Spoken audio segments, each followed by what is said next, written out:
So it's been a little bit since you guys have saw the reef tank. Some of you guys might not even knew I had this at all if you didn't really keep up with the channel at all. But I did start like a little mini series on basically how to start up a reef, and honestly I haven't been very good at keeping up with that. I did like, I think I recorded 3 or 4 episodes, and then I just kind of didn't record anything since because a lot of things have changed.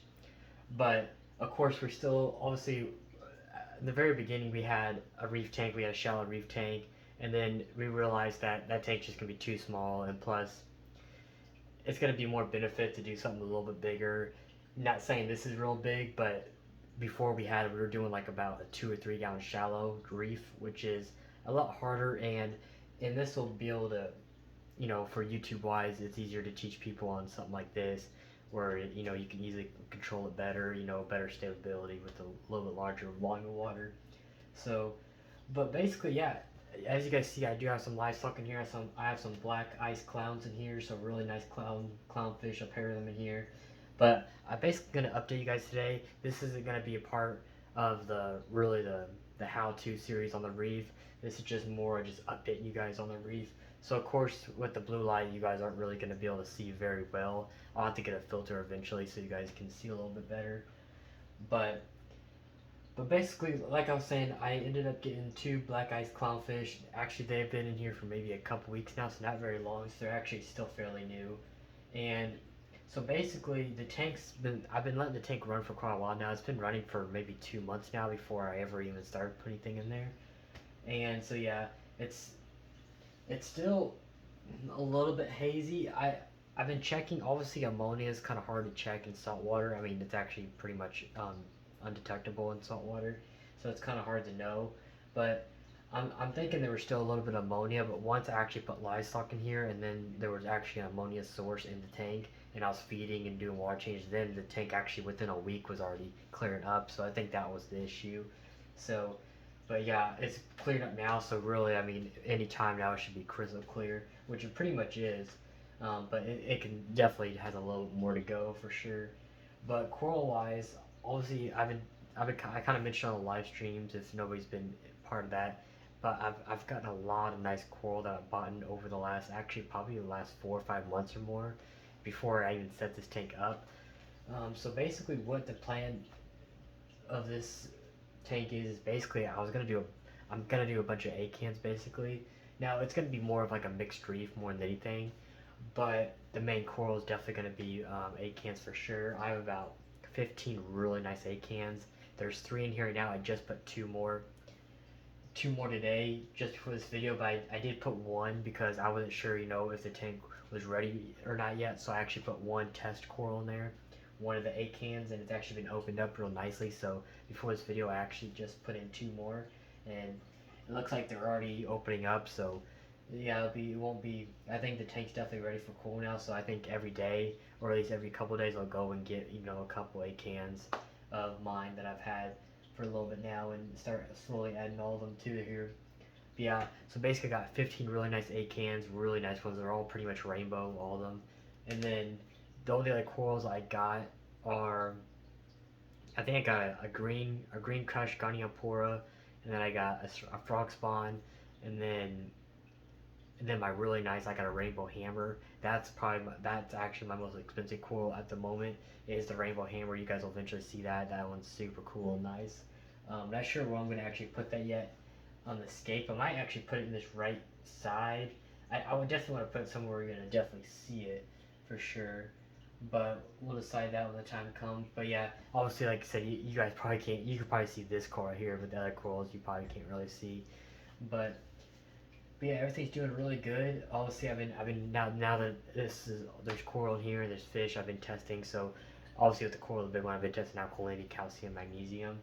Everything's been running just fine. Obviously, I don't have enough coral in here yet to really be having the dose yet, but I do have the stuff to dose mag, alkalinity, and calcium if I need to.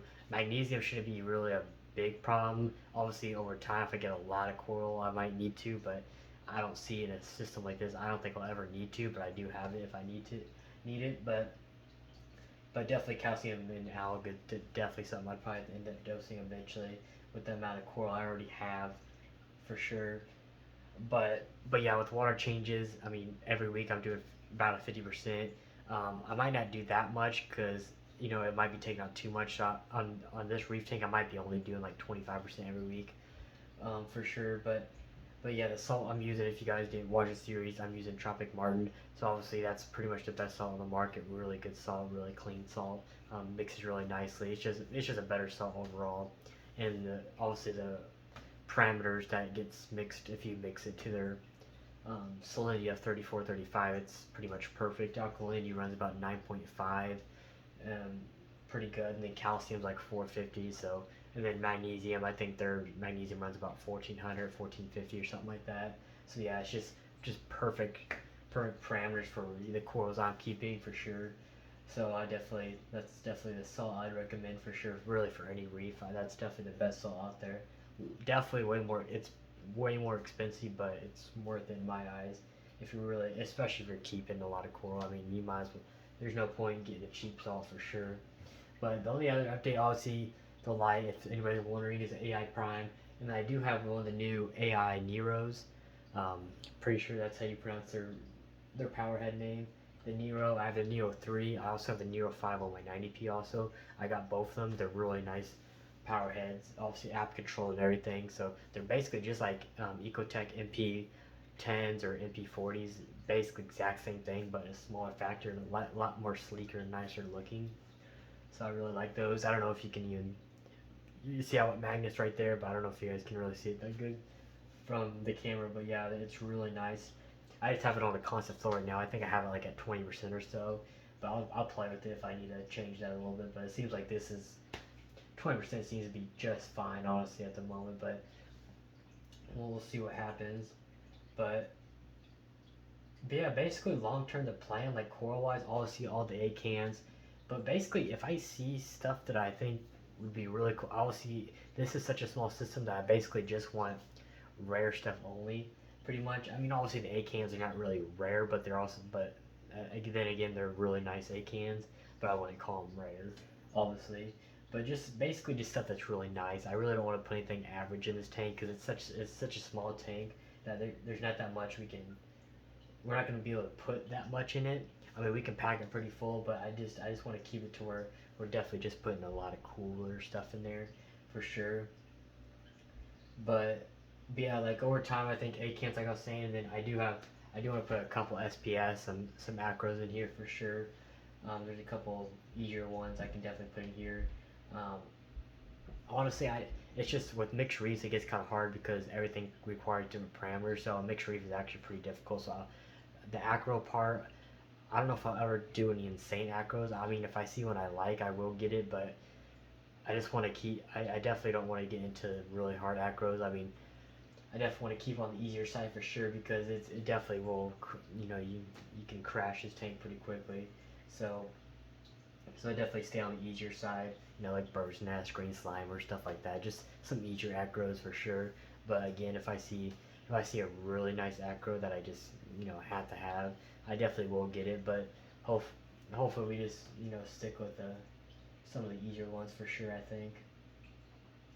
But yeah, obviously I've been target feeding the A cans for sure when I feed the clownfish and yeah, that's all I've been having to do. And then obviously, like I was saying, the weekly 25% water changes is all I've really have been doing so far. So we'll just see how it goes. Every couple, like I said, the next every couple of days I'll be adding some more corals, some more of my own A cans I've been buying. They're out of a friend's tank, so I just keep slowly taking it out of his tank and transfer it to mine. So yeah, we'll just see how this tank runs. If anybody has any questions on this setup at all, I'll definitely answer that for you down in the comments, or you can follow my Instagram at JJ Aquariums. You can also DM me there if you need any questions. But yeah, other than that, I'll see you guys in the next one.